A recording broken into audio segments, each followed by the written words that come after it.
retrouve notre chronique politique, la chronique politique de ce grand journal. Aujourd'hui avec Alexis Lacroix, directeur de la rédaction d'Actu-J. Bonjour Alexis. Bonjour chérie. Alexis, tout d'abord, nous revenons bien sûr avec vous sur ce projet d'attentat à l'explosif déjoué dans le Nord. Ça atteste que la menace terroriste reste forte en France. C'est une évidence. Bruno Retailleau l'a rappelé, je crois, tout à l'heure dans une radio périphérique. Il y a eu 86 attentats déjoués. Tenez-vous bien, 86 attentats déjoués depuis les attaques contre l'école Oser Torah de Toulouse en 2012. Donc vous voyez, en 13 années, 86, chacun fait le calcul, c'est beaucoup. Ça représente à peu près 6 à 7 attentats déjoués par année. Alors maintenant, il y a des éléments de structure. Ceux-ci sont analysés brillamment par tous les spécialistes de criminologie, notamment Alain Boer. Nous sommes entrés dans un moment de la vie internationale où les pressions sur un pays comme la France, et Bruno Retailleau l'a rappelé à juste raison ce matin, les pressions sont très fortes parce que la France, elle a, qu'on le veuille ou non, un rôle proactif dans la lutte contre le djihadisme et contre l'islamisme radical. Ça, c'est le premier élément. Mais il y a un deuxième élément qui est plus conjoncturel et qu'analysent d'ailleurs les services de la place Beauvau depuis le 7 octobre 2023. C'est le couplage entre le fioul anti-israélien, disons-le clairement, anti-juif et antisémite, et l'islamisme radical. Celui-ci connaît donc de ce fait un regain depuis le 7 octobre 2023. Et ceci explique pourquoi, dans des zones qui, a priori, jusqu'ici étaient préservées, ce sont des zones industrielles, il y a des fleurons de la technologie française comme Alstom, par exemple, dans le Dunkerquois. C'est le Dunkerquois, c'est le Dunkerquois, c'est le nord du département du Nord, je connais un peu cette région. Et effectivement, on peut dire que jusqu'à maintenant, ce type de scénario de passage à l'acte était épargné à ce type de région. Ça a changé, on va dire aussi pourquoi. Justement, qu'est-ce que ça dit, cette généralisation? Parce qu'on la voit, ce qui était au départ aux marges, au début des années 2000, Soral, Dieudonné, progressivement, ça s'est mis à s'infiltrer aussi, je parle même pas en dehors de la droite radicale révolutionnaire comme le GUD, mais ça s'est mis aussi après à s'infiltrer à l'extrême gauche. Et puis maintenant, dans un endroit comme Dunkerque, ça se produit. Qu'est-ce que ça nous dit? Alors, ça nous dit d'abord, comme Bruno Retailleau l'a rappelé, mais vous allez voir, il y a deux phénomènes.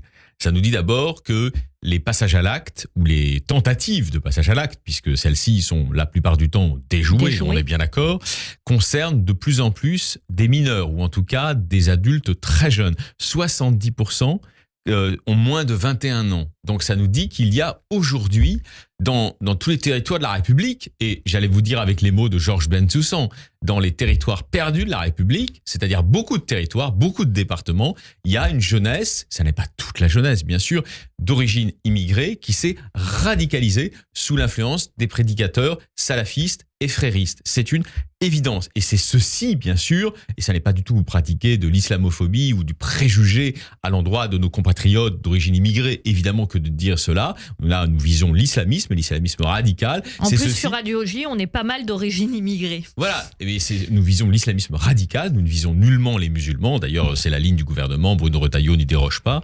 Cela veut dire qu'effectivement, malheureusement, ce djihadisme d'atmosphère, comme l'a dit Gilles Kepel dans un autre contexte, c'est effectivement le terreau favorable à ces passages à l'acte. Mais vous savez, nous avons le droit d'être des républicains progressistes. Qu'est-ce que ça veut dire? Ça veut dire, Manuel Valls le rappelait encore l'autre jour à la grande réunion organisée par Elnet, le pari de l'éducation. Comment est-ce qu'on déjoue cela? Comment est-ce qu'on déjoue cette radicalisation d'une partie de la jeunesse des quartiers? C'est par l'éducation, le pari sur l'éducation. Donc ça veut dire que quelque chose a été raté, perdu au niveau de l'éducation? Bien sûr. Ça veut dire qu'en tout cas, l'inculcation des valeurs de la République, l'inculcation des limites inhérentes aussi aux valeurs de la République, parce que la République, c'est pas seulement un contrat de papier, c'est aussi une philosophie de l'existence, si vous voulez.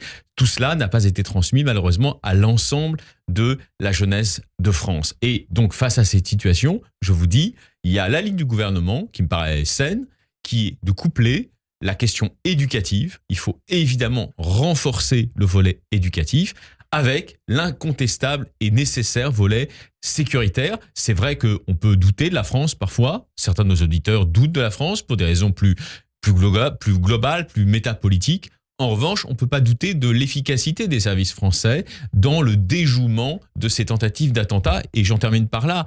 Vous savez, Alain Boer, le grand professeur de criminologie, qui est un peu une référence en cette matière-là, qui est d'ailleurs souvent consulté par les hautes autorités de l'État dans ces domaines de la prévention, il dit, face au terrorisme, ça serait une illusion, l'illusion des Américains des années 90, 2000, qu'on lui fait la guerre. On ne fait pas la guerre au terrorisme. Non, on lui fait la police. Et je crois qu'aujourd'hui, même si on ne faut pas donner un blanc-seing à ce gouvernement, nous avons le couplage de la prévention éducative, l'esprit des Lumières, autrement dit, et de la police. On fait la police au terrorisme et c'est pour ça qu'on arrive quand même à arrêter le bras de la plupart de ceux qui veulent passer à l'acte sur le territoire de la République.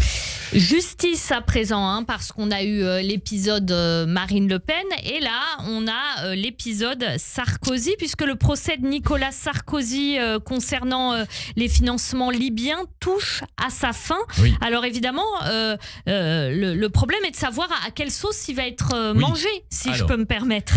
Je ne veux pas jouer ce que Raymond Aron, que j'aime tant, vous le savez, appelait les confidents de la Providence, c'est-à-dire ceux qui veulent tout savoir avant tout le monde. Je n'en sais rien, je ne sais pas. Si vous voulez, peut-être va-t-il être condamné, peut-être moins qu'on l'imagine, peut-être ses avocats, Jean-Michel Darrois et les autres, vont-ils faire un travail formidable pour intercepter les balles. Moi, j'en sais rien. Mais ce que je constate, c'est deux choses. Un, d'abord la position de Nicolas Sarkozy. Il dit « Je suis lassé de me défendre de présomption de financement », les fameux faisceaux d'indices, vous savez, dont on parle beaucoup depuis hier dans la presse, sans que personne, c'est du Sarkozy dans le texte, sans que personne me mette sous le nez la preuve. Alors, c'est du Sarkozy dans le texte, c'est une formule Sarkozy. Oui. Alors, néanmoins... Ça voudrait dire, en fait, d'après lui, que la justice engage des procédures sans preuve. Alors, c'est ce qu'il dit. C'est ce qu'il a l'air de suggérer. Mais quand même, vous m'autorisez, et je ne suis pas suspect de sarkozysme auprès de nos auditrices, de nos auditeurs, vous le savez bien, vous m'autorisez quand même une question. Une question. Je ne connais pas le détail du dossier. Je ne me substitue nullement au procureur, au juge et évidemment aussi aux avocats. Mais en revanche, on peut dire une chose. Vous savez bien que cette affaire, donc, qui a été mise en musique, et je ne suis pas en train de les mettre en cause, au départ par des enquêteurs de première importance, de notre génération d'ailleurs, du pure player Mediapart, ces accusations judiciaires, qui sont sérieuses, je ne suis pas du tout en train de les relativiser, reposent sur des témoignages qui émanent de l'ancien régime libyen à la déroute. Il faut faire un peu d'histoire. En 2011, Nicolas Sarkozy et son homologue britannique Cameron décident, sous l'influence d'ailleurs de conseillers stratégiques qui les y avaient engagés, d'intercepter le bain de sang que le colonel Kadhafi, qui était un fou dangereux, s'apprêtait à commettre contre les populations civiles de Benghazi, réputées être du côté des islamistes égyptiens. Bien, ils interviennent et finalement, ils renversent le régime. Alors, je ne suis pas en train de vous dire que Sarkozy est innocent, comprenez-moi bien, mais vous pouvez quand même imaginer que parmi les gens qui sont des voyous intégraux, qui entouraient la nomenclatura kadhafiste, il y a des gens qui ont voulu se venger de Nicolas Sarkozy. Or, ça je le sais, c'est vrai, on n'a jamais réussi à établir la traçabilité complète. Oui, c'est d'ailleurs souligné à de nombreuses reprises dans la presse. C'est difficile de trouver la traçabilité. Et donc, je ne suis pas en train de vous dire que Sarkozy est innocent, je ne prendrai pas ce risque et ça serait même ridicule de ma part de me substituer à la justice. Mais en revanche, on peut comprendre le point de vue de l'ancien président de la République qui dit « mais écoutez, donnez-moi les factures, la traçabilité, montrez-moi, où c'est tout ça ?» Pour l'instant, effectivement, de son point de vue, ce sont des imputations calomnieuses, comme on dit. Vous voyez ? Alors, après, il faut établir les faits. Je fais confiance à la justice de mon pays, je ne suis pas en train de vous dire qu'elle est fantaisiste. Mais c'est vrai que l'établissement des faits a l'air moins facile que dans le cas d'autres affaires dont nous avons très récemment parlé à votre micro, chère Eva. Dont l'affaire Marine Le Pen. Bon, affaire à suivre en tout cas dans le procès Sarkozy. Merci beaucoup Alexis Lacroix, directeur d'ActuJ, qu'on retrouve donc très régulièrement sur Radio J. Pour notre plus grand bonheur, non ? Voilà, merci beaucoup. C'est réciproque, merci à vous. Radio J, 14h.